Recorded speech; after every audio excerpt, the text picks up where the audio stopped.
മഹിളാ പ്രസ്ഥാനത്തിന്റെ ഭാഗമായിട്ട് പ്രവർത്തിക്കുന്ന ആളാണ്. എല്ലാ കാലത്തും ആശമാരോടൊപ്പം സമരം ചെയ്തിട്ടുള്ള ആളുകളാണ് ഞങ്ങളൊക്കെ തന്നെ. അവര് മുന്നോട്ട് വയ്ക്കുന്ന ന്യായമായ ആവശ്യങ്ങൾ ഏറ്റവും നന്നായി കേൾക്കുകയും ചെയ്തിട്ടുള്ളത് ഇടതുപക്ഷ ഗവൺമെന്റാണ്. എന്തിനു വേണ്ടിയിട്ടാണ് രണ്ടുപേരും ഇപ്പോൾ ഇങ്ങനെ ഒരു കള്ളം പറയുന്നത്?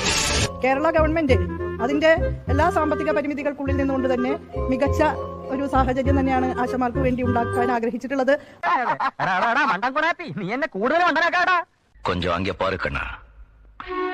കനത്ത മഴയത്താണ് ആശാവർക്കർമാർ സെക്രട്ടേറിയറ്റിന് മുന്നിൽ നടത്തുന്ന 21ാമത്തെ ദിവസത്തെ സമരം മുന്നോട്ട് പോകുന്നത്. ഇന്നലെ രാത്രി മുഴുവൻ തന്നെ മഴയായിരുന്നു. മഴ നനയാതിരിക്കാൻ വലിച്ചു കെട്ടിയ ടാർപോളിൻ ഷീറ്റ് പോലീസ് ഇടപെട്ട് മാറ്റിയിരുന്നു. തുടർന്ന് പ്രവർത്തകർ ഇവിടെ കനത്ത മഴയിൽ കുട ചൂടി നിന്ന് പ്രതിഷേധിക്കുന്ന കാഴ്ചയാണ് കണ്ടത്.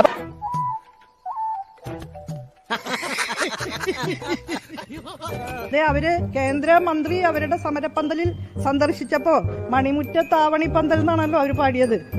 അവിടെ അവർക്ക് എന്താ ഈ അവകാശങ്ങളെ കുറിച്ച് സംസാരിക്കാൻ പറ്റിയില്ലേ? കേന്ദ്ര ഗവൺമെന്റിന്റെ പദ്ധതിയിൽ അണിനിരക്കുന്ന അവർക്ക് കേന്ദ്ര ഗവൺമെന്റിനോട് പറയാനൊന്നുമില്ല. ഇങ്ങോട്ട് വന്നേനി എന്നിട്ട് ഇങ്ങോട്ട് നിന്നേനി. 2005 ഇത് കൊണ്ടുവന്ന ആൾക്കാരില്ലേ, അവരെടുത്ത് ചോദിക്കും. 2005 ഈ പദ്ധതി കൊണ്ടുവന്നു എന്ന് ഘോരം അവകാശപ്പെടുന്ന ആൾക്കാരില്ലേ പാർലമെന്റില്, അവരോട് ചോദിക്കും.